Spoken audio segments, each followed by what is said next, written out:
बिस्मिल्लाहिर्रहमानिर्रहीम, अस्सलाम वालेकुम। ग्रेस ऑफ एडवोकेसी की जो प्रीवियस डिस्कशन है उसमें हमने अंडरस्टैंडिंग ऑफ लॉ का सवाल उठाया था। आज इसी तसलसल में एक और बुनियादी सवाल हमारे सामने आता है कि क्या हम कोर्ट्स के सामने फैक्ट्स नरेट करते हैं या इन फैक्ट्स के अंदर से क्वेश्चन ऑफ लॉ भी फार्मूलेट करते हैं। ये सवाल बज़ाहिर मुख्तसर है, मगर यही मुख्तसर सवाल हमारी प्रेवेलेंट लीगल प्रैक्टिस में अपनी प्रोफेशनल सिग्निफिकेंस के बावजूद कहीं गुम हो जाता है। कोर्ट्स के सामने रिकॉर्ड बेस्ड मटेरियल फैक्ट्स आते हैं जो कोर्ट प्रोसेसेस वगैरह का हिस्सा बनते हैं, मगर असल जो मसला है वो इस रिकॉर्ड के अंदर से जो क्लियर लीगल डायरेक्शंस होती हैं, वो जो डिसीजन पॉइंट्स होते हैं, क्वेश्चन ऑफ लॉज होते हैं जिस पर कोर्ट्स ने फैसला करना होता है, अक्सर पूरी क्लैरिटी के साथ फॉर्मुलेट नहीं होते। फैक्ट्स मटेरियल देते हैं, यानी कि फैक्ट्स कोर्ट्स के सामने एक्चुअल मटेरियल रखते हैं कि क्या हुआ, किसने किया, कब हुआ, कहाँ हुआ और रिकॉर्ड में इसकी सपोर्ट क्या है। लेकिन इसके बरअक्स जो क्वेश्चन ऑफ लॉ होते हैं वो सिम्त देते हैं, यानी कि क्वेश्चन ऑफ लॉ कोर्ट्स को ये बताता है कि ये फैक्ट्स किस लीगल टेस्ट पर परखा जाएगा, कौन सा इंग्रेडिएंट प्रूफ हो रहा है और कौन सा इंग्रेडिएंट मिसिंग है, बर्डन डिस्चार्ज हुआ या नहीं हुआ और एविडेंस एडमिसिबल है या नहीं है, और इसी तरह रिलीफ किस लीगल फाउंडेशंस पर खड़ा है। दरअसल क्वेश्चन ऑफ फैक्ट्स ये पूछता है कि क्या हुआ, और इसके बरक्स बिल्कुल क्वेश्चन ऑफ लॉ ये पूछता है कि जो हुआ वो कानून की नज़र में उसका असर क्या है। हम इसे इस तरह भी कह सकते हैं कि facts tells the court what happened और question of law tells the court why it legally matters. यही वो मकाम है जहां हमारी प्रैक्टिस में असल कमी नज़र आती है। हम फैक्चुअल स्टोरी को बहुत मेहनत से उठाते हैं, मगर इसके अंदर से लीगल इंग्रेडिएंट्स पर इसे टेस्ट नहीं करते। हम फैक्ट्स को फॉरम्स तक ले जाते हैं, मगर लीगल क्वेश्चंस को मैच्योर नहीं करते। और जब लीगल क्वेश्चंस मैच्योर ना हो तो केस एक फॉरम से दूसरे फॉरम तक तो चले जाता है, मगर असल जो लीगल डिफेक्ट है वो अपनी जगह पर ही रहता है। इसलिए आज की डिस्कशंस का मरकजी नुक्ता ही यही है कि फैक्ट्स स्टोरी बनाते हैं, इंग्रेडिएंट्स ऑफेंसेस बनाते हैं, और जो क्वेश्चन ऑफ लॉ है वो कोर्ट्स को डायरेक्शन देता है। एडवोकेट का काम स्टोरी को मैकेनिकली ऑफेंस में कन्वर्ट करना नहीं, एडवोकेट का रियल काम यह है कि वो फैक्ट्स को लीगल इंग्रेडिएंट्स के स्केल पर टेस्ट करे। हमारे यहाँ पिटिशंस, अपील्स और आर्गुमेंट्स में एक कॉमन टेंडेंसी नजर आती है कि हम फैक्चुअल सेंटेंसेस के आगे वेदर लगा देते हैं और समझते हैं कि क्वेश्चन ऑफ लॉ बन गए। फॉर इंस्टेंस कि whether FIR is false, whether recovery is planted, या whether petitioners deserves reliefs etc. ये ज़रूरी नहीं कि ये क्वेश्चन ऑफ लॉ भी हो, ये फैक्चुअल ग्रीवेंसेस हो सकती हैं। क्वेश्चन ऑफ लॉ तब बनता है कि जब एडवोकेट कोर्ट को बताता है कि कौन सा टेस्ट अप्लाई हो रहा है, कौन सा स्टैट्यूटरी इंग्रेडिएंट्स है जो वो मिसिंग है, और कौन सा एविडेंशरी जो सेफगार्ड है वो वायलेट हुआ है, और कौन सा बर्डन डिस्चार्ज नहीं हुआ। बिल्कुल इसी तरह कि कौन सी स्टैट्यूटरी ड्यूटी है जो परफॉर्म नहीं हुई और रिलीफ किस लीगल फाउंडेशन वगैरह पर अराइज करता है। मसलन ये कहना कमजोर है कि वेदर रिकवरी इज प्लांटेड, मगर मेच्योर फॉर्मुलेशंस ये होगी कि whether alleged recovery can connect the accused with the offence, specifically in absence of independent corroboration और सेफ कस्टडी वगैरह। अब ये क्वेश्चन कोर्ट को डायरेक्शन दे रहा है। अब ये सिर्फ एलिगेशन नहीं रहा, ये लीगल टेस्ट बन चुका हुआ है, और यही एडवोकेसी है। अब इस डिस्कशंस को जरा प्रैक्टिकल बेसिस पर लेकर चलते हैं। मैं समझता हूं कि मेरे कन्वे करने और सुनने वाले की अंडरस्टैंडिंग के दरमियान अभी भी कुछ फासला रह सकता है, और मैं इस फासले को मजीद कम करना चाहता हूं, क्योंकि मैं इस पॉइंट्स की क्लैरिटी के बगैर आगे नहीं चलना चाहता कि क्वेश्चन ऑफ फैक्ट्स और क्वेश्चन ऑफ लॉ के दरमियान में एग्जैक्ट फर्क क्या है। असल में क्वेश्चन ऑफ लॉ की अंडरस्टैंडिंग ही हमें क्वेश्चन ऑफ लॉ की सही फार्मूलेशंस की तरफ भी ले जाती है। इसलिए मैं चाहूँगा कि इस फर्क को सिर्फ थ्योरेटिकल अंदाज में नहीं, बल्कि प्रैक्टिकल एग्जांपल्स के जरिए क्लैरिफाई किया जाए। और प्रैक्टिकल एग्जांपल्स के लिए मैं कोई बनी बनाई फर्जी मिसालें नहीं लूँगा। इनकी बजाय मैं अपनी जो रीसेंट प्रोफेशनल ऑब्जर्वेशंस हैं उनमें से अपने कुछ रीसेंट केसेस की एग्जांपल लेना चाहूँगा। मैं पहले फैक्ट्स को मुख्तसर तौर पर एक्सप्लेन करूंगा, फिर उसी फैक्चुअल सिचुएशंस के अंदर से ये देखूंगा कि असल क्वेश्चन ऑफ लॉ क्या बनता है। चंद प्रैक्टिकल एग्जांपल्स लेने के बाद हम इस तरह कर लेंगे कि कुछ रीसेंट जो पब्लिक अफेयर्स के मैटर्स हैं उनकी भी एग्जांपल्स देख लेंगे, ताकि ये बात मज़ीद क्लियर हो कि आम जो लोग हैं जिस चीज़ को सिर्फ स्टोरी, इंसिडेंट्स या करंट अफेयर्स या पब्लिक इश्यूज वगैरह समझते हैं, एक लीगल माइंड इसके अंदर से क्वेश्चन ऑफ लॉ कैसे फार्मुलेट करता है। तो आइए वन बाय वन शुरू करते हैं। सबसे पहले मैं अपनी रीसेंट प्रोफेशनल ऑब्जर्वेशन में से एक जो पीका प्रीरेस्ट बेल मैटर्स की एग्जांपल लेता हूँ। मेरे पास एक क्लाइंट की प्रीरेस्ट बेल आई जो पीका यानी कि prevention of electronic crime act के ऑफेंसेस के तहत रजिस्टर्ड एफआईआर में थी। इस मैटर में बेल जो थी वो पहली स्टेज पर एएसजे साहब की अदालत से डिसमिस हो चुकी थी। इसके बाद मैंने honourable Lahore high court Lahore में अपने क्लाइंट्स की बेल फाइल की। मगर एफआईए साइबर क्राइम अथॉरिटीज़, मैं एफआईए साइबर क्राइम अथॉरिटीज़ क्यों कह रहा हूँ कि it was a period of 2025। At that time जो एनसीसीआईए है, जो अब एक फेडरल अदारा है, वो उस वक्त वजूद में नहीं आया था। तो जो साइबर क्राइम अथॉरिटीज़ थी वो एफआईए का ही एक विंग थी, या इसे सर्कल कह लें, ठीक है। सो एफआईए और सब जो साइबर क्राइम अथॉरिटीज़ थी उनका मेन स्टांस ये था कि अक्यूज से फर्दर रिकवरीज वगैरह करनी है, मजीद मोबाइल फोन्स वगैरह रिकवर करने हैं और इन्वेस्टिगेशन वगैरह अभी बाकी है। हत्ता कि मोबाइल फोन्स वगैरह ऑलरेडी हैंड ओवर हो चुके थे, मगर फिर भी रिकवरी और कस्टडी का पॉइंट प्रेस किया जा रहा था। Honourable Lahore high court Lahore ने एफआईए की कंसिडरेशंस को मद्देनजर रखते हुए जो प्रीवियस बेल थी वो डिसमिस कर दी। लेकिन मेरे सामने फैक्चुअल और लीगल जो फार्मूलेशन थी वो क्लियर थी। इस वजह से मैंने immediately honourable supreme court of Pakistan में अपने क्लाइंट की प्रीवियस बेल फाइल कर दी। अब फैक्ट्स को सिर्फ मुख्तसर बैकग्राउंड के तौर पर देखते हैं, ताकि क्वेश्चन ऑफ लॉ की जो फार्मूलेशन है वो आसान हो सके। दो फैमिलीज के दरमियान प्रपोज एक्सचेंज एंगेजमेंट्स का मैटर था। एक तरह का फैमिली अरेंजमेंट ही ये था जो बाद में ख़राब हो गया। इसी बैकग्राउंड में एलिगेशंस बनी ये थी कि एक वुमेन की जो सेक्सुअली एक्सप्लिसिट इमेजेस हैं या स्क्रीनशॉट्स हैं वो कैप्चर्स करके फैमिली सर्कल में सर्कुलेट किए गए, ताकि रिलेशनशिप्स वगैरह वो जो फैमिली एंगेजमेंट्स के हैं वो ख़त्म हो सके, रेपुटेशन वगैरह डैमेज हो सके और प्रेशर्स वगैरह क्रिएट किया जा सके।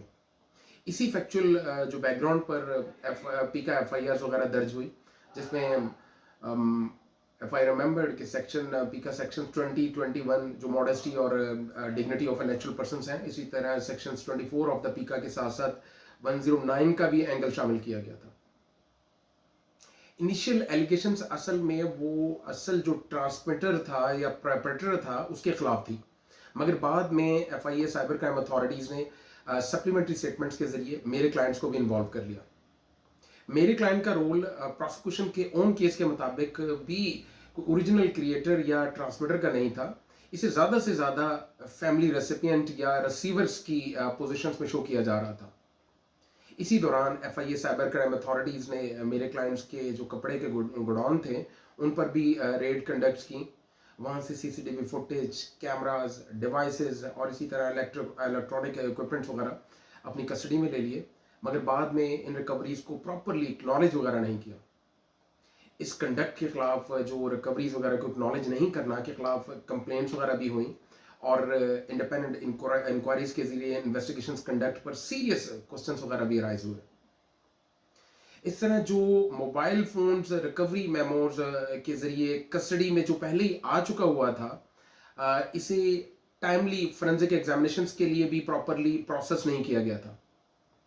अब अगर हम फैक्ट्स देखें तो स्टोरी ये बनती है कि फैमिली डिस्प्यूट था, प्राइवेट मटेरियल सर्कुलेट हुआ, एफआईआर जो पीका ऑफेंसेस के तहत दर्ज हुई, सप्लीमेंट्री स्टेटमेंट्स आई, मेरे क्लाइंट्स को रिसीवर्स के तौर पर इन्वॉल्व किया गया, एफआईए फर्दर इंक्वायरी रिकवरी मांग रही थी, वेयर हाउसेस वगैरह पर रेड हुआ। ये सारे फैक्ट्स हैं ना। डिवाइसेस और सीसीटीवी मटेरियल्स वगैरह का इशू आया और फोरेंसिक डिले वगैरह भी था।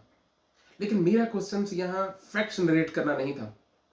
असल मकसद ये था कि इन फैक्ट्स के अंदर से क्वेश्चन ऑफ लॉ क्या फॉर्मुलेट किया जाए। इस केस में असल क्वेश्चन ऑफ लॉ ये बनते हैं कि क्या एक ऐसा अक्यूज्ड जो प्रोसिक्यूशन के ओन केस के मुताबिक ओरिजिनल क्रिएटर या ट्रांसमिटर नहीं बल्कि मैक्सिमम रिसीवर या रेसिपिएंट है। पीका सेक्शन 21 के इंग्रेडिएंट्स के अंदर ट्रांसमिटर, एग्जिबिटर, डिस्प्लेयर, इंटिमिडेटर और वन कैन से ब्लैकमेलर और बेटर के तौर पर फिट बैठता भी है कि नहीं बैठता। पीका सेक्शन 21 का फोकस ये है कि अक्यूज ने इंटेंशनली और पब्लिकली एग्जिबिट, डिस्प्ले और ट्रांसमिट किया या सेक्सुअली एक्सप्लिसिट इमेजेस को, वो जो इंटिमिडेशंस, ब्लैकमेलिंग या रिवेंज या रेपुटेशनल हार्म्स और इसी तरह ब्रीच ऑफ प्राइवेसी के लिए भी यूज किया हो। लिहाजा मियर रिसीवर जो है वो ऑटोमेटिकली ऑफेंडर नहीं बनता। यहां सेकंड क्वेश्चन ऑफ लॉ ये था कि क्या supplementary statements alone without independent digital trail accused के जो एक्टिव रोल को वो स्टैब्लिश कर सकती हैं कि नहीं कर सकती। यानी कि मेटा डाटा कहाँ है, डिवाइसेस एक्सट्रैक्शंस कहाँ है, फॉरवर्डिंग लॉग्स कहाँ है, इसी तरह आईपी जो रिकॉर्ड्स हैं वो कहाँ है, फोरेंसिक से रिपोर्ट्स कहाँ है, ऑनवर्ड ट्रांसमिशंस कहाँ है, पब्लिक डिस्प्ले का जो लीगल मैकेनिज्म है वो कहाँ है, ब्लैकमेल या इंटिमिडेशंस का जो इंडिपेंडेंट मटेरियल है वो कहाँ है। सो इसी सीक्वेंस में जो थर्ड क्वेश्चन ऑफ लॉ था वो ये था कि जब मोबाइल फोन्स ऑलरेडी हैंडओवर हो चुका हुआ था एफआईए साइबर क्राइम अथॉरिटीज के, तो फिर रिकवरी मेमोज बन चुके हुए थे, मगर फोरेंसिक जो एग्जामिनेशन है वो टाइमली नहीं हुआ था, तो फर्दर कस्टडी किस लीगल इंग्रेडिएंट्स के लिए जरूरी थी। डिजिटल एविडेंस में chain of custody, forensic extractions, experts reports और फोरेंसिक्स जो टाइमलाइन होती हैं ये बहुत इंपॉर्टेंट होते हैं। और पीका का जो फोरेंसिक फ्रेमवर्क है वो सेक्शन 40 ऑफ पीका के तहत आता है और इन्वेस्टिगेशंस रूल में भी फोरेंसिक प्रोसेसेस के लिए टाइमली एक्सपर्ट रिपोर्ट्स वगैरह का डिसिप्लिन मौजूद है। अगर डिवाइसेस कस्टडी में हो, रिकवरी मेमोस ऑलरेडी मौजूद हो मगर फोरेंसिक्स रिपोर्ट्स डिलेड हो, तो फिर क्वेश्चन ऑफ लॉ ये बनता है कि प्रोसिक्यूशन वाकई ही ऑफेंसेस के इंग्रेडिएंट्स को प्रूव करना चाहती है या कस्टडी को प्रेशर टूल के तौर पर इस्तेमाल कर रही है। और इसी सीक्वेंस में फोर्थ जो क्वेश्चन है, क्वेश्चन ऑफ लॉ है, वो ये था कि क्या अनएक्नॉलेज जो रेट है, रेड्स हैं जो एफआईए अथॉरिटीज ने मेरे क्लाइंट्स के वेयर हाउस गोडाउन वगैरह पर की, डाउटफुल जो रिकवरीज हैं और जो डिलेड फोरेंसिक प्रोसेसिंग्स हैं, वो इन्वेस्टिगेशंस को बोनाफाइडी दिखाते हैं या मेलाफाइडी या अब्यूज ऑफ प्रोसेस का सीरियस क्वेश्चंस क्रिएट करते हैं। प्रीवियस बेल में असल डिबेट ये नहीं थी कि मेलाफाइडी है या फर्दर इंक्वायरी का केस है। ये असल लीगल फॉर्मुलेशंस ये थी कि अक्यूज का एलिजेड रोल स्टैट्यूटरी इंग्रेडिएंट्स में फिट्स बैठता ही नहीं है। रिसीवर्स को ट्रांसमिटर बनाकर ट्रीट किया जा रहा है। जो रिकवरी डिमांड है इंग्रेडिएंट्स बेस्ड नहीं बल्कि प्रेशर बेस्ड है। Chain of custody already doubtful है, फोरेंसिक हैंडलिंग भी डिलेड है और इन्वेस्टिगेशंस कंडक्ट इटसेल्फ मेलाफाइडी और अब्यूज ऑफ प्रोसेस का सीरियस क्वेश्चंस अराइज करते हैं। यही वजह है कि जो मैटर है वो फैक्चुअल स्टोरी से निकलकर क्वेश्चन ऑफ लॉ बन गया। और यही पॉइंट मैं कन्वे करना चाहता हूं कि फैक्ट्स ये थे कि इमीडिएट सर्कुलेट हुई, एफआईआर हुई, सप्लीमेंट्री स्टेटमेंट्स बनी और रिकवरी मांगी गई और वेयर हाउस पर रेड्स वगैरह भी हुआ। लेकिन क्वेश्चन ऑफ लॉ ये था कि रिसीवर को ट्रांसमिटर कैसे बनाया जा रहा है, रिकवरी किस स्टैट्यूटरी ग्राउंड्स के लिए या इंग्रेडिएंट्स के लिए मांगी जा रही है, डिजिटल ट्रेल कहाँ है, फोरेंसिक हैंडलिंग कहाँ है, चेन ऑफ कस्टडी कहाँ है, इन्वेस्टिगेशंस बोनाफाइडी है या प्रेशर बेस्ड है। और प्रीवियस बेल में भी यही क्वेश्चन था, क्या ऐसे एक्यूज जो अरेस्ट बिफोर गिल्ट किया जा सकता है जब इसका रोल स्टैट्यूटरी इंग्रेडिएंट्स में क्लियरली फिट ही ना हो और इन्वेस्टिगेशंस कंडक्ट इटसेल्फ डाउटफुल हो। यही फर्क है फैक्चुअल नरेशन में और लीगल फॉर्मुलेशंस में। जिस तरह इस पीका प्रीवियस बेल मैटर में हमने देखा कि फैक्चुअल कंट्रोवर्सी को समझना जरूरी है, मगर प्रॉपर रिलीफ के लिए असल स्ट्रेंथ क्वेश्चन ऑफ लॉ की फॉर्मुलेशन में थी। इस क्लैरिटी को मजीद आगे बढ़ाने के लिए मैं दूसरी प्रैक्टिकल एग्जांपल्स की तरफ आता हूं। ये एग्जांपल एक सेक्सुअल कंप्लेंट से मुतालिक है। पिछले दिनों मेरे सामने एक सेक्सुअल कंप्लेंट आई। बज़ाहिर कंप्लेनेंट की स्टोरी पेनफुल थी और फैक्ट्स भी ऐसे थे कि आम आदमी फौरी तौर पर एक इमोशनल कंक्लूजन की तरफ जा सकता था। लेकिन एडवोकेसी का काम सिर्फ इमोशंस या फैक्चुअल कंक्लूजन तक पहुंचना नहीं। एडवोकेट को ये देखना होता है कि फैक्ट्स किस ऑफेंसेस के स्टैट्यूटरी इंग्रेडिएंट्स में आते हैं, किस सेक्शंस के अंदर फिट होते हैं, और अगर रॉन्ग सेक्शंस लगा दिया गया है तो करेक्ट लीगल रूट क्या बनता है। इसीलिए इस एग्जाम्पल में मेरा मकसद फैक्ट्स को रिपीट करना नहीं, बल्कि ये दिखाना है कि एक पेनफुल जो फैक्चुअल स्टोरी है उसके अंदर से क्वेश्चन ऑफ लॉ कैसे फॉर्मुलेट्स किए जा सकते हैं। इस कंप्लेन में एलिगेशंस ये थी कि एक लड़के ने मैरिज का प्रॉमिस किया, रिलेशनशिप्स वगैरह डेवलप हुए, चैट्स मौजूद थी, फिजिकल रिलेशनशिप्स भी रहा, मगर बाद में मैरिज नहीं हुई। कंप्लेनेंट जो थी वो नेचुरली हर्ट थी, ग्रीवेंसेस भी सीरियस थे और इसकी स्टोरी सोशल मीडिया पर भी चली गई थी। जब मैटर रिपोर्ट हुआ तो पुलिस ने शायद कंप्लेनेंट्स की पेन या वो सोशल प्रेशर्स और इसी तरह लीगल मिसक्लासिफिकेशंस की वजह से सेक्शन 376 ऑफ पीपीसी यानी रेप के ट्रैक पर इसे डाल दिया। अगर हम सिर्फ फैक्ट्स देखें तो स्टोरी ये बनती है कि प्रॉमिस ऑफ मैरिज था, रिलेशनशिप रहा, फिजिकल रिलेशनशिप हुआ, मैरिज नहीं हुई और कंप्लेनेंट हर्ट हुई, मैटर रिपोर्ट हुआ। ये सारे क्वेश्चन ऑफ फैक्ट्स ही हैं और सेक्शन 376 ऑफ पीपीसी लगा दिया गया। लेकिन असल क्वेश्चन ऑफ लॉ ये था कि क्या प्रॉमिस ऑफ मैरिज के ब्रीच को mechanically rape under section 376 of PPC में कन्वर्ट किया जा सकता है, या पहले सेक्शन 375 ऑफ पीपीसी के जो स्टैट्यूटरी इंग्रेडिएंट्स है उनको टेस्ट करना लाजम है। यहाँ सबसे पहले समझना जरूरी है कि section 376 of PPC punishment provisions है। इससे पहले सेक्शन 375 ऑफ पीपीसी को देखना पड़ेगा कि लीगली रेप बनता भी है या नहीं बनता। सेक्शन 375 ऑफ पीपीसी में ब्रॉडली जो है वो categories of 4 categories of sexual act आते हैं। पेनिट्रेशंस हैं, इंसर्शंस हैं, मैनिपुलेशंस काजिंग पेनिट्रेशंस और इसी तरह ऑरल एप्लीकेशंस वगैरह का भी कैटेगरीज में रोल आता है। इन कैटेगरीज में makes her to do so का भी कॉन्सेप्ट मौजूद है, यानी कि सिर्फ एक्ट, डायरेक्ट एक्ट नहीं बल्कि दूसरे पर्सन को ऐसा एक्ट करने पर कास्ट करने का भी रेलेवेंसी हो सकती है। लेकिन सिर्फ एक्ट काफी नहीं, इन एक्ट्स के साथ सेक्शन 375 की वो जो स्टैट्यूटरी डिस्क्रिप्शंस हैं उनको भी सेटिस्फाई करना चाहिए। क्वेश्चन ये होगा कि क्या एक्ट अगेंस्ट द विल था, क्या कॉन्सेंट एब्सेंट थी, क्या कॉन्सेंट फियर ऑफ डेथ और हर्ट के तहत ली गई, क्या कॉन्सेंट इस बिलीव पर दी गई कि अक्यूज्ड लॉफुल हस्बैंड है, या इंटॉक्सिकेशन मौजूद थी, अनसाउंडनेस थी, स्टूपिफाइंग सब्सटेंस मौजूद थे, इसी तरह इनएबिलिटी और एज का फैक्टर हो सकता है, इसी तरह जो इनएबिलिटी टू कम्युनिकेट कॉन्सेंट्स का इशू हो सकता है। अगर फैक्ट्स इन डिस्क्रिप्शंस में फिट नहीं हो रहे थे तो सिर्फ फ्यूचर प्रॉमिस ऑफ मैरिज का breach automatically section 376 of PPC का आंसर नहीं बन सकता। यहां दो लीगल सिचुएशंस अलग अलग समझनी पड़ेंगी। एक सूरत तो यह है कि वुमन जानती थी कि इसका निकाह नहीं हुआ मगर फ्यूचर प्रॉमिस ऑफ मैरिज पर रिलेशनशिप में रही, और दूसरी सूरत यह है कि अक्यूज ने उसे धोखे से यह बिलीव करवाया कि वो लॉफुली मैरिड है। ये दोनों लीगल कैटेगरीज एक नहीं है। अगर लॉफुल मैरिज का फॉल्स बिलीव क्रिएट किया गया तो section 493 A of PPC examine हो सकती है, और अगर फ्रॉडलेंट मैरिज सेरेमनी वो तो सेक्शन 496 ऑफ पीपीसी रेलेवेंट हो सकती है। और अगर private parties lawfully married he नहीं थी और कंसेंसुअल जो कोहैबिटेशंस का एलिमेंट था तो सेक्शन 496 ऑफ बी जो पीपीसी है यानी कि फॉर्निकेशन है उसका क्वेश्चन भी थ्योरेटिकली अराइज हो सकता है। मगर इसे ब्लाइंडली अल्टरनेट रेमेडी नहीं समझना चाहिए, क्योंकि ये कंप्लेनेंट को भी क्रिमिनल एक्सपोयर में ला सकता है।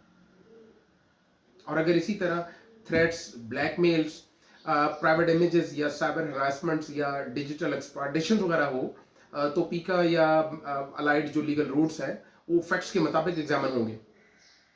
और अगर फाइनेंशियल डिसेप्शन वगैरह हो तो सेक्शन 420 ऑफ पीपीसी तब आएगी जब डिसेप्शंस से वो जो प्रॉपर्टी डिलीवरी है या वैल्यूएबल सिक्योरिटीज हैं या लीगल डैमेजेस हैं, इनका इंग्रेडिएंट्स फिट बैठ रहा हो। सिर्फ मैरिज प्रॉमिस का ब्रीफ सेक्शन 420 का ऑटोमेटिक फाउंडेशंस भी नहीं बन जाता। अब अगर यही मैटर बेल स्टेज पर आता है तो क्वेश्चन ये नहीं होगा कि एफआईआर में सेक्शन 375 ऑफ पीपीसी लगा था इसलिए बेल नहीं बनती। बेल सेक्शंस लेवल से नहीं, दरअसल मटेरियल और इंग्रेडिएंट से डिसाइड होती है। बेल्स में असल लीगल क्वेश्चन ऑफ लॉ ये होंगे कि क्या अवेलेबल जो मटेरियल है वो सेक्शन 375 ऑफ पीपीसी के इंग्रेडिएंट्स को सेटिस्फाई करता है, क्या कॉन्सेंट लीगली डिफेक्टिव नजर आ रही है, क्या केस रीजनेबल ग्राउंड्स के अंदर आता है या फर्दर इंक्वायरी के अंदर आता है, क्या अक्यूज की कस्टडी किसी रियल इन्वेस्टिगेशन पर्पस के लिए जरूरी है। और अगर मैटर इस स्टेज से बेल स्टेज से आगे चलकर चार्ज स्टेज पर आता है तो क्वेश्चंस ये होने चाहिए कि क्या कोर्ट्स के सामने मौजूद मटेरियल सेक्शन 376 ऑफ पीपीसी का जो चार्ज फ्रेम करने करने की सिचुएशन उसके लिए सफिशिएंट भी है कि नहीं है, या फैक्ट्स किसी डिफरेंट ऑफेंस जैसे कि इस केसेस में है या डिफरेंट लीगल रेमेडी की तरफ जा रहे हैं। यहाँ एडवोकेट का काम कंप्लेनेंट्स के पेन को डिसमिस करना नहीं, असल में एडवोकेट का काम यह है कि पेन को करेक्ट लीगल रूट्स की तरफ प्लेस करे। रॉन्ग सेक्शंस हैं, कंप्लेनेंट्स को जस्टिस के करीब नहीं ले जाते, रॉन्ग सेक्शंस केस को रॉन्ग ट्रैक पर डाल देते हैं। इस एग्जांपल में फैक्चुअल पेन तो थी, मगर क्वेश्चन ऑफ लॉ ये था कि क्या ये रेप के स्टैट्यूटरी इंग्रेडिएंट्स में फिट्स भी बैठती है कि नहीं बैठती है। एग्जांपल, क्या कॉन्सेंट्स लीगली डिफेक्टिव थी, क्या प्रॉमिस ऑफ मैरिज का जो ब्रीच है वो सेक्शन 375 ऑफ पीपीसी के डिस्क्रिप्शन में आता है, क्या अल्टरनेट जो प्रोविजंस हैं जैसे कि सेक्शन 493 ए ऑफ पीपीसी, 496 इसी तरह 496 बी, 420 ऑफ पीपीसी और इसी तरह जैसे मैंने पी का की एग्जांपल्स बताई वो फैक्ट्स के मुताबिक एग्जामिन हो सकती हैं ये एग्जांपल प्रोविजंस। और बेल या चार्ज स्टेज पर जो सेक्शन लेबल्स दिखाना है या स्टैट्यूटरी इंग्रेडिएंट्स वगैरह देखने, दरअसल यही फर्क है फैक्चुअल ग्रीवेंसेस में और लीगल फॉर्मुलेशंस में।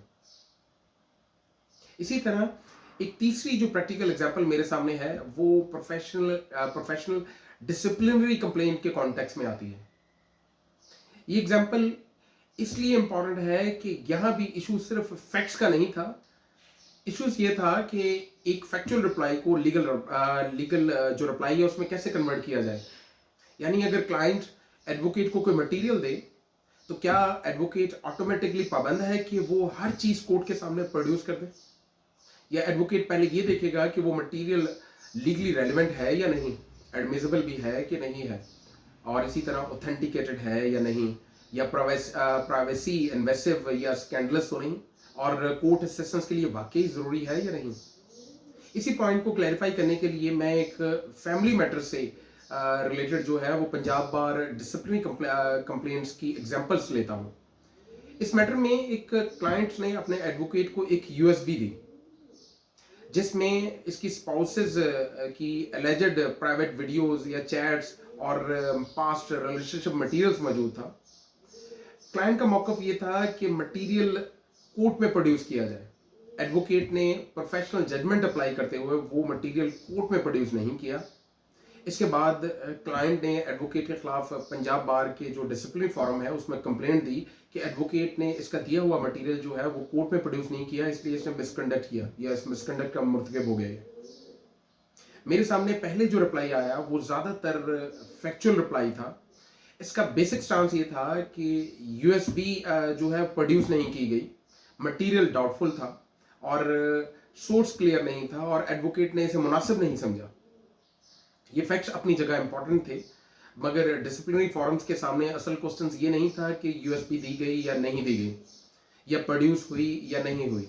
असल क्वेश्चन ऑफ लॉ ये था कि क्या क्लाइंट के कहने पर मटेरियल कोर्ट में प्रोड्यूस करना एडवोकेट की प्रोफेशनल ड्यूटी है, क्या डाउटफुल, अनऑथेंटिकेटेड या प्राइवेसी इन्वेसिव और स्कैंडलस मटेरियल को कोर्ट में प्रोड्यूस करना मिसकंडक्ट है, या एडवोकेट की बोनाफाइड प्रोफेशनल जजमेंट का हिस्सा है ये।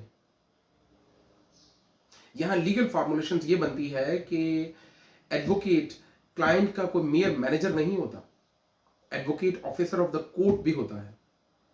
एडवोकेट की ड्यूटी सिर्फ क्लाइंट की ख्वाहिश को कोर्ट रिकॉर्ड का हिस्सा नहीं बनाना, एडवोकेट की ड्यूटी ये भी है कि वो कोर्ट को लीगली रेलिवेंट, एडमिसिबल, ऑथेंटिकेटेड, इसी तरह कोर्ट असिस्टिंग जो मटेरियल है उसके साथ असिस्ट करे। इसलिए रिप्लाई को सिर्फ फैक्चुअल डिनाइल की शक्ल में नहीं रहना चाहिए था। इसे मैं कहूँगा कि वो जो legal practitioners and bar council act 1973 और इसी तरह Pakistan legal practitioners and bar council rules 1976 और साथ ही साथ कैनन्स ऑफ प्रोफेशनल कंडक्ट के फ्रेमवर्क्स में भी बिल्ड होना चाहिए था। मैं यहीं से एक रूल 156 की स्पिरिट भी वाजे कर दूं कि उसकी स्पिरिट ये है कि ये गलत तस्वर है कि एडवोकेट का फर्ज है कि वो क्लाइंट का केस जतवाने के लिए जो कुछ भी पॉसिबल हो वो कर दे। एडवोकेट की ड्यूटी लॉफुल सबमिशन की हद तक महदूद है। एडवोकेट क्लाइंट की हर ख्वाहिश का कोई पाबंद नहीं है, स्पेसिफिकली जब मटेरियल डाउटफुल हो, अनऑथेंटिकेटेड हो, प्राइवेसी इन्वेसिव हो, स्कैंडलस या अनलॉफुली तरीके से ऑब्टेन्ड हो और स्पेसिफिकली फैक्ट्स एंड इशू से लीगली डिस्कनेक्ट भी हो। इसलिए लीगल रिप्लाई में असल फोकस ये होना चाहिए था कि क्या यूएसबी लीगली रेलिवेंट थी, क्या यूएसबी एडमिसिबल थी, क्या इसकी ऑथेंटिसिटी प्रूव हो चुकी थी, क्या सोर्स लॉफुल और एक्सप्लेनेबल था, क्या चेन ऑफ कस्टडी ऑलरेडी मौजूद थी, क्या मटेरियल जो है ये जो यूएसबी की शेप में है वो कोर्ट असिस्टेंस के लिए था या सिर्फ कैरेक्टर असैसिनेशन के लिए था, क्या प्राइवेसी और डिग्निटी की जो कॉन्स्टिट्यूशनल वैल्यूज हैं वो मुतासर तो नहीं हो रही, क्या एडवोकेट की जो बोनाफाइड प्रोफेशनल जजमेंट्स है उसको मिसकंडक्ट कहा जा सकता है।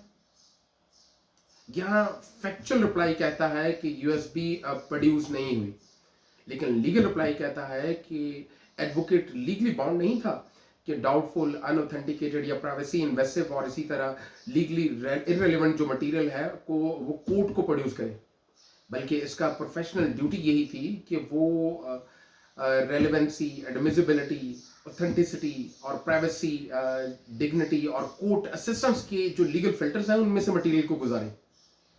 और यही फर्क है फैक्चुअल रिप्लाई में और लीगल रिप्लाई में। फैक्ट्स सिर्फ ये बताते थे कि यूएसबी थी और प्रोड्यूस नहीं हुई। क्वेश्चन ऑफ लॉ ये बताता है कि एडवोकेट की प्रोफेशनल ड्यूटी की लिमिट क्या है,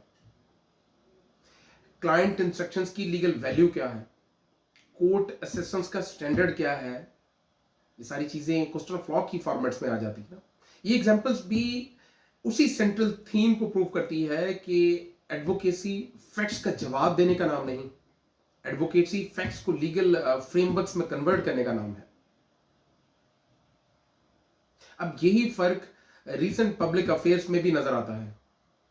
ये एग्जांपल्स जो हैं वो करंट अफेयर्स की कमेंट्री के लिए नहीं, बल्कि इसलिए हैं कि आम पब्लिक स्टोरी और लीगल फॉर्मुलेशंस में फर्क समझ आ सके।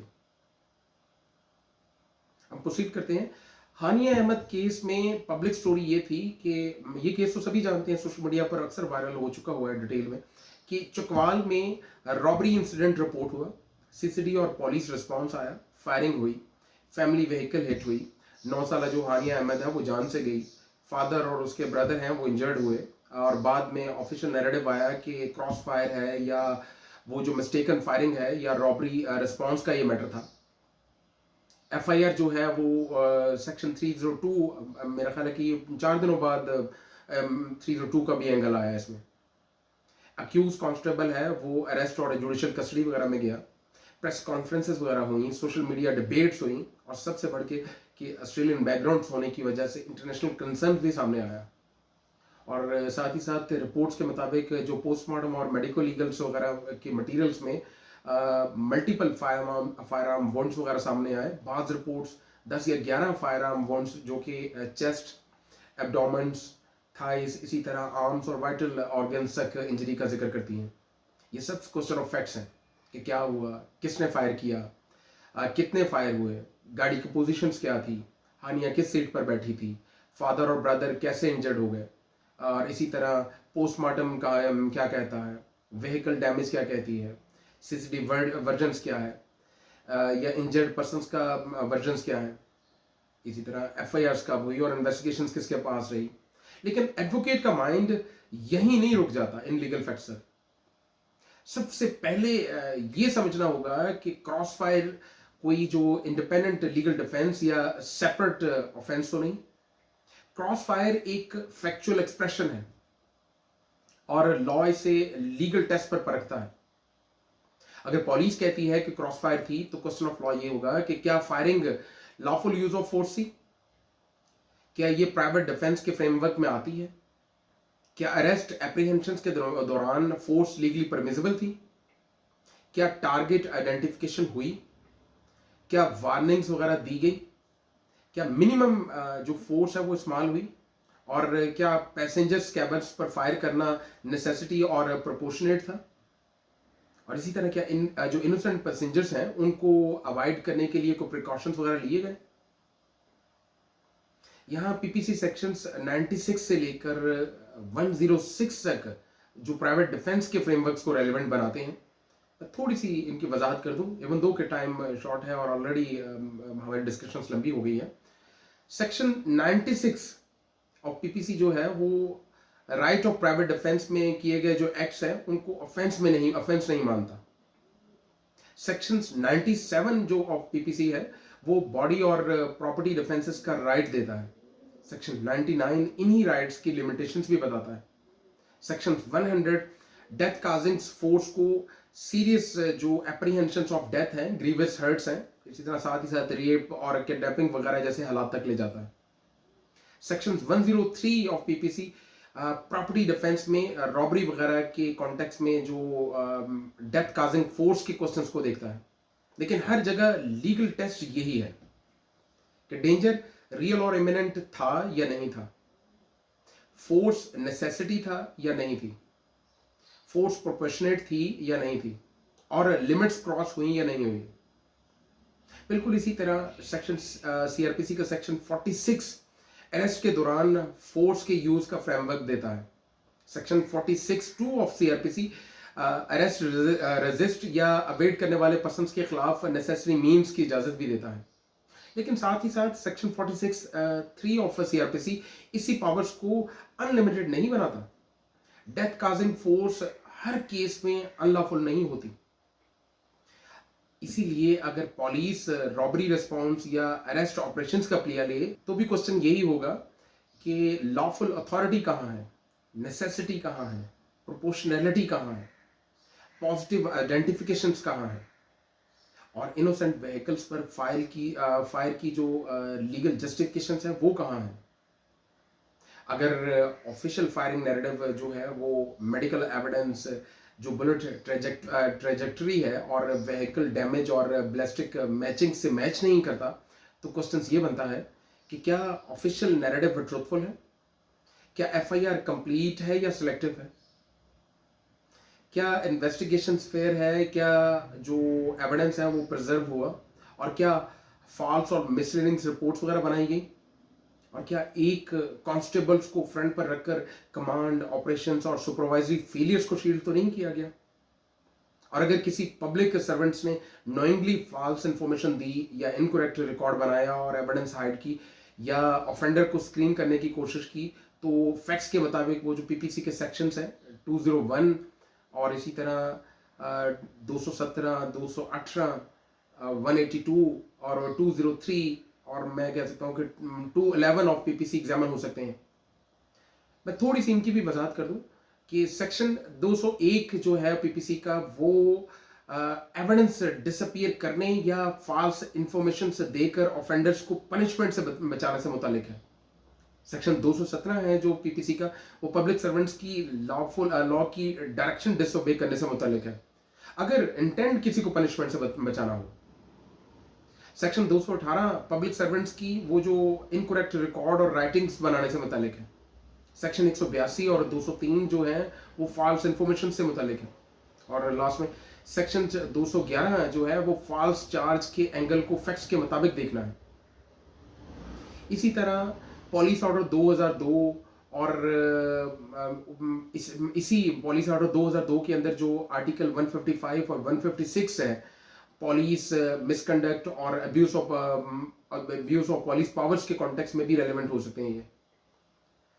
इंजर्ड फादर और ब्रदर इस केस के नेचुरल जो मटीरियल विटनेसेस हैं, सीआरपीसी सेक्शन 160, 161, 162, 164 विटनेसेस स्टेटमेंट्स के लीगल फ्रेमवर्क्स को रेगुलेट करते हैं।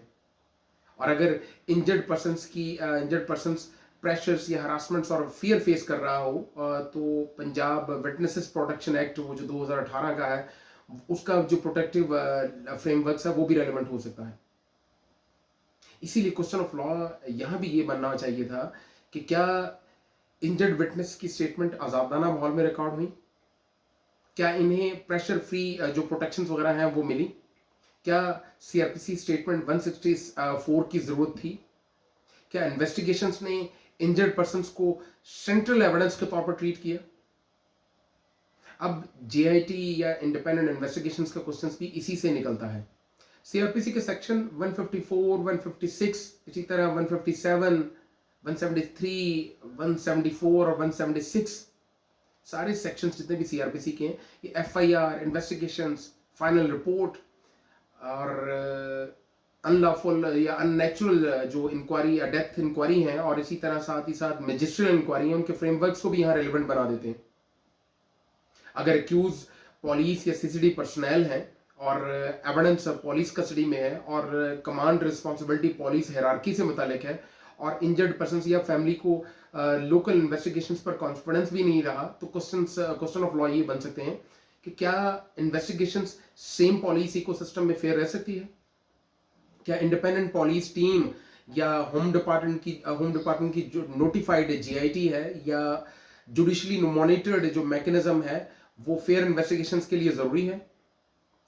अगर इन्वेस्टिगेशंस शो करे कि जो ऑफिसर्स ने नोइंगली पैसेंजर कैबिन पर फायर किया, टारगेट आइडेंटिफाई किए बगैर लीथल फायर आर्म्स वगैरह यूज किए और डेथ प्रोबेबिलिटी वाज़े थी तो सेक्शन 300 ऑफ पीपीसी जो कि कत्ल-ए-आम से रिलेवेंट है उसका टेस्ट भी यहाँ एग्जामिन हो सकता है और पनिशमेंट रूट है वो सेक्शन 302 तक जा सकता है। अगर फैक्ट्स फुल स्केल वो जो होते हैं ना सेक्शन 300 और 302 के थ्रेशोल्ड तक ना जाए तो फिर मिस्टेक ऑफ फैक्ट्स और इसी तरह रैश और नेग्लिजेंट एक्ट से भी डेथ काज हो सकती है। और यहाँ सेक्शंस 318 और 319 जो हैं वो पीपीसी के वो कत्ल खता के फ्रेमवर्क्स में वो भी एग्जामिन हो सकते हैं फिर। लेकिन पुलिस फायरिंग्स में ये डिस्टिंक्शंस बहुत केयरफुली आएगी क्योंकि ट्रिगर प्रेस करना इंटेंशनल एक्ट होता है और मिस्टेक टारगेट आइडेंटिफिकेशन वगैरह में हो सकती है। लिहाजा हानिया केस में पब्लिक नरेशंस कहती है कि क्रॉस फायर हुई, 302 लग गई और ऑफिसर जो है वो जुडिशियल हो गया और इंक्वायरी हो रही है। लेकिन लीगल माइंड ये पूछता है कि क्रॉस फायर लॉ में कहाँ है, प्राइवेट डिफेंस की लिमिट्स क्या है, सीआरपीसी में पुलिस फोर्स की हद क्या है, सेक्शन 300 या 302 ऑफ पीपीसी का कत्लेआम का टेस्ट कहाँ खड़ा है, जो मेडिकल वॉन्ट्स हैं, जो व्हीकल डैमेजेस हैं या बैलिस्टिक्स रिपोर्ट्स है वो ऑफिशियल वर्जन्स को सपोर्ट करती है या कॉन्ट्राडिक्ट करती है। इंजर्ड विटनेस की स्टेटमेंट आजादाना माहौल में रिकॉर्ड हुई या प्रेशर्स वगैरह में, एफआईआर और प्रेस नैरेटिव ट्रुथफुल हैं या सिलेक्टिव हैं, इन्वेस्टिगेशंस इसी तरह इंडिपेंडेंस है या कॉन्फ्लिक्ट ऑफ इंटरेस्ट का मजमूआ है, और लायबिलिटी सिर्फ कांस्टेबल तक है या सीसीडी ऑपरेशंस कमांड और सुपरविजन और डिपार्टमेंटल हायरार्की वगैरह तक जाती है।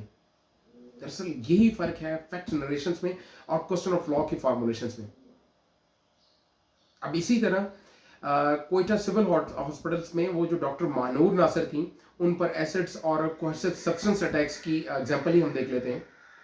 स्टोरी ये थी, ये भी सोशल मीडिया पर वायरल हुई स्टोरी है कि स्टोरी ये थी कि लेडी डॉक्टर पर कोहेसिव सब्सटेंस फेंका गया, बर्न इंजरीज आई, अक्यूज्ड जो है वो हुमायूं शाह रिपोर्ट हुआ, पब्लिक आउटरीच वगैरह पैदा हुआ और लेटर पुलिस जो इनकाउंटर्स है उसका पहलू भी सामने आया। लेकिन लीगल फॉर्मुलेशन ये है कि क्या एसिड अटैक में फैक्ट्स सिर्फ बर्न इंजरी हैं? PPC section 336A cohesive substance hurt वगैरह को डिफाइन करता है यही क्वेश्चन लीगल इस तरह से फिर बन सकता है कि क्या किसी शख्स ने कोर्सिव सब्सटेंस इस्तेमाल करके हर्ट, इंजरीज या डिसेबिलिटीज, और इस केस में हो सकती है डिसफिगरमेंट्स या डिस्प्लेसमेंट्स और डिसमेंबरमेंट्स भी, या लॉस और impairments of any part of the body cause की या नहीं की। सेक्शन 336 बी जो है वो इस ऑफेंस की जो कोर्सिव सब्सटेंस फेंकने की ऑफेंसेस हैं, उस ऑफेंस की पनिशमेंट देती है। अगर फैक्ट्स ये दिखाएं कि एक्ट डेथ काज करने की इंटेंशन या नॉलेज के साथ है, तो फिर section 324 of PPC attempt to murder वगैरह का एंगल भी एग्जामिन हो सकता है।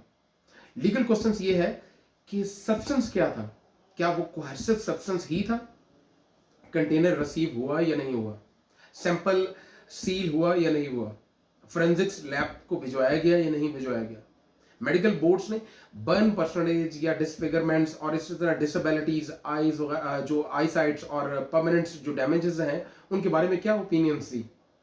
और अगर अक्यूज पॉलिस एनकाउंटर्स में मारा गया तो एसिड अटैक्स का जो लीगल क्वेश्चन है वो यहीं खत्म नहीं हो जाता। इनकाउंटर एक अलग लीगल इशू है कि क्या अरेस्ट पॉसिबल थी, क्या अक्यूज ने फायर्स किए, जो पॉलिस वेपन्स हैं वो फोरेंसिक्स हुए, पोस्टमार्टम्स, बैलिस्टिक्स या इसी तरह साइट प्लान्स, रोजनामचास वगैरह या इंडिपेंडेंट इंक्वायरीज वगैरह मौजूद है। यहां भी असल बात यही है कि फैक्ट्स स्टोरी देते हैं, लॉ इंग्रेडिएंट्स देता है, क्वेश्चन ऑफ लॉ डायरेक्शन देता है। यहां तक एग्जांपल्स की बात होगी, लेकिन हमारे कोर्ट कल्चर में एक पहलू यह भी नजर आता है कि फाइल्स हमारे प्रोफेशनल इमेज का हिस्सा बन गई हैं। लेकिन सवाल यह है कि बुक्स कहाँ हैं, बेयर एक्ट्स कहाँ हैं, रेलिवेंट रूल्स कहाँ हैं। अगर कोर्ट्स में जजेस या ऑनरेबल जस्टिस ये पूछ लें कि सेक्शंस पढ़ें, तो अक्सर हम इधर उधर देखते हैं कि बुक्स किसके पास है। जब प्रैक्टिस सिर्फ फाइल सेंट्रिक हो जाए और बुक सेंट्रिक ना रहे, तो क्वेश्चन ऑफ लॉ कैसे फॉर्मुलेट होंगे। फाइल्स फैक्ट्स देती हैं, बुक्स लॉ देती हैं, और एडवोकेट का माइंड फैक्ट्स और लॉ को कनेक्ट करना है। अगर फाइल है मगर बुक नहीं है तो स्टोरी मौजूद है ना, लीगल क्वेश्चंस तो फिर कमजोर हो जाएंगे यहाँ। और यही वजह है कि फैक्ट्स कोर्ट तक पहुंच जाते हैं मगर लीगल इंग्रेडिएंट्स पूरी क्लैरिटी के साथ सामने नहीं आते। और जब लीगल इंग्रेडिएंट्स क्लियर ना हो तो क्वेश्चन ऑफ लॉ मैच्योर नहीं हो सकते।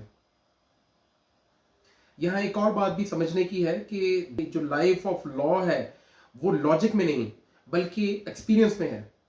मैं इस थॉट को रिजेक्ट तो नहीं करता, एक्सपीरियंस वाकई ही लॉ की लाइफ का इंपॉर्टेंट हिस्सा है, लेकिन मेरे नजदीक लॉ की लाइफ सिर्फ एक्सपीरियंस नहीं है।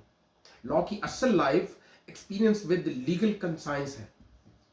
एक्सपीरियंस अगर लीगल कंसाइंस के साथ है तो वो विजडम है, और अगर एक्सपीरियंस लीगल कंसाइंस के बगैर है तो वो रूटीन बन जाती है। हमारे यहाँ कई सीनियर एडवोकेट्स अपनी practical approaches, court room experiences और प्रोसीजरल जो फेमिलियरिटीज है उनकी बुनियाद पर रिलीफ हासिल करने की सलाहियत रखते हैं। ये प्रैक्टिकल स्किल अपनी जगह वैल्यूएबल है, मैं इससे इनकार नहीं करता, लेकिन मसला वहां पैदा होता है जहां प्रोसीजर्स की फेमिलियरिटी को लीगल एप्लीकेशंस ऑफ माइंड का सब्स्टिट्यूट समझ लिया जाता है। रिलीफ का जो रूट है वो मालूम होना एक बात है, और रिलीफ की लीगल जो फाउंडेशन फॉर्मुलेशंस करना वो दूसरी बात है। अगर सीनियर प्रैक्टिसेस में लीगल फॉर्मुलेशंस वाज़ेह ना हो तो जो जूनियर एडवोकेट्स हैं वो भी अक्सर इसी एक्सपीरियंस बेस्ड जो रूटीन्स है उसको फॉलो करते हैं।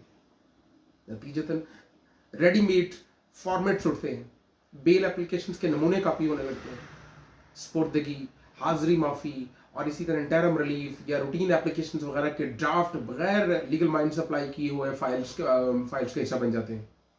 नतीजा ये निकलता है कि प्रोसीजर्स चलता रहता है मगर क्वेश्चन ऑफ लॉ मैच्योर नहीं होता। इसी तनाजुर में कोर्ट स्टाफ जो होता है ना वो भी प्रोसीजर्स को ऑब्जर्व करता है। रीडर्स जो है हम जानते हैं कि फाइल्स की मूवमेंट्स को देखते हैं।